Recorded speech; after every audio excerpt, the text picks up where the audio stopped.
Então, a questão do Mahabharata é delicada, no sentido de que se trata de uma obra pouco difusa, né?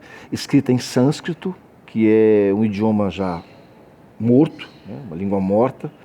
Trata-se do maior texto da humanidade.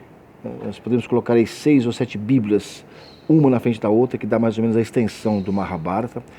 O Mahabharata foi escrito durante 300 anos. Um poeta começou, morreu, outro foi lá e continuou a história. E aí morreu, outro continuou a história. Não foi só um poeta. É atribuído a um tipo de Homero, né? Assim como Homero é tido como autor da Ilíada e da Odisseia, que são os dois grandes poemas do Ocidente, Vyasa é o poeta a quem se atribui a autoria do Mahabharata. Inclusive, Vyasa é um personagem que faz parte da narrativa, né? Ele conta a história para o Ganesha, que Ganesha é aquele homem meio homem, cabeça de elefante. Existe uma edição da editora Cultrix, contada por William Buck, que é esse resumo, né, bastante sintético, e entender um pouco sobre a história do Mahabharata.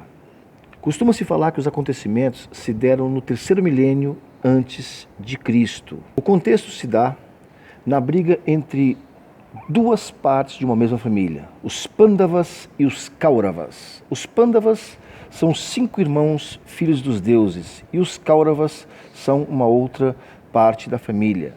Fala dessa rivalidade entre essas duas facções, dizendo que os Kauravas já eram os herdeiros do trono, mas temiam os Pandavas e fizeram uma armadilha. Convidaram os Pandavas, o irmão mais velho, né, Yudhishthira, que era o mais velho, era viciado em jogo. Ele nunca recusava um jogo. Então convidaram o Yudhishthira com seus 4 irmãos, eram 5 no total, para um jogo, e ali eles foram colocados numa armadilha, de forma que eles perderam tudo e ficaram mais de uma década exilados. Só que mais tarde eles voltam e reivindicam os seus direitos, entre eles o trono do reinado.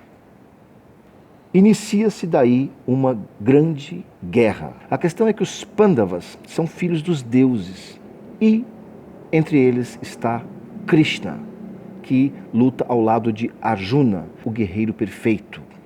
Dentre a guerra, um dos pontos assim culminantes é a batalha de Kurukshetra, que é quando se dá o momento do grande confronto dos dois exércitos. E nesse momento, Arjuna, ao lado de Krishna, porque ele opta por ficar do lado de Krishna, Krishna chega para as duas facções e diz o seguinte: vocês querem o quê? Querem minha pessoa ou querem meus exércitos, filho? E os exércitos de Krishna ficam do lado dos Kauravas, né? Os Kauravas e os Pandavas, essas duas facções aí. Então, na hora que se dá o embate, né, na batalha de Kurukshetra, o Arjuna, digamos, ele brocha, ele amarela, ele diz: estou com medo, não consigo. E o Krishna fala: pô, você é louco, cara. Você vai agora amarelar? Ele fala: não consigo, minhas pernas tremem. E nessa hora então, Krishna revela para ele os maiores segredos da alma humana, né, que é o chamado Bhagavad Gita. Então, dentro do Mahabharata, eu tenho outro livro, que é o Bhagavad Gita, que é um livro de sabedorias. Então, antes de começar a guerra, né, a batalha de Kurukshetra, Krishna conta o Bhagavad Gita para o Arjuna. Então Arjuna, ao saber de tudo isso, ao saber dos segredos da alma humana, ele cria coragem e dá início à batalha.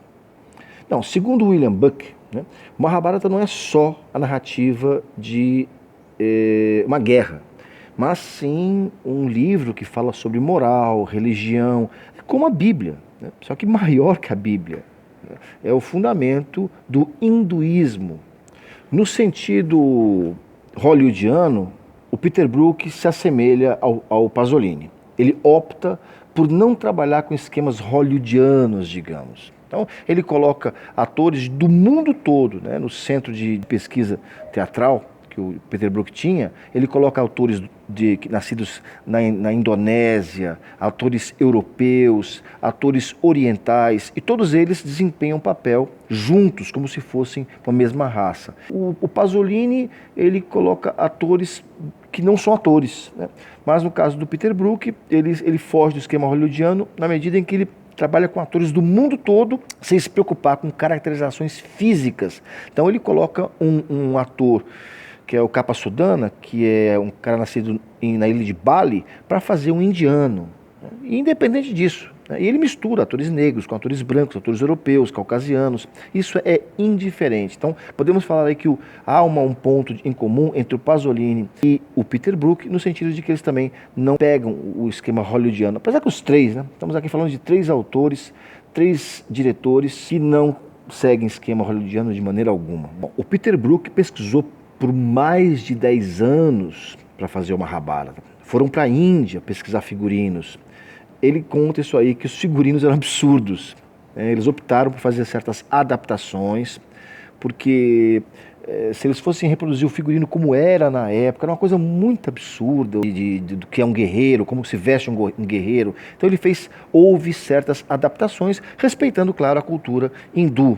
Né? Então ele não fez exatamente como eram os figurinos, como foi na pesquisa. Houve a pesquisa, dessa pesquisa ele resolveu fazer um figurino adaptado para o filme e para o teatro. Então, primeiro foi Peter Brook para a Índia fazer pesquisa, depois foi o elenco inteiro ali pesquisar a língua, o sânscrito, pesquisar a cultura hindu. Houve toda uma pesquisa para que se pudesse fazer essa obra. Ao que se percebe, foi um trabalho árduo trabalhar com o Mahabharata. Podemos dizer que se não fosse, acredito eu, opinião minha, né, que se não fosse Jean-Claude Carrier que tivesse feito do texto original, né, uma adaptação cênica em diálogos, isso aí ajudou muito o trabalho do Peter Brook, que construiu uma peça de teatro que durava quase 9 horas e um filme que dura 6, né? Está na internet, que passou na Europa com 3 longas-metragens, 3 sequências de 2 horas, né? Passou como se fosse uma minissérie. Foi um trabalho árduo, mas não deve ter sido menos árduo o trabalho do brasileiro José Celso, que pegou Os Sertões, que conta a Guerra de Canudos, e transformou isso em uma peça de teatro também não menos duradoura quanto o Mahabharata. Né? Durou aí suas 5 horas e com essa peça de teatro Zé Celso viajou aí o Brasil, foi para a Bahia, né? E era uma peça de teatro bastante extensa. Só que isso nós vamos comentar no próximo vídeo, ok? Hasta la vista!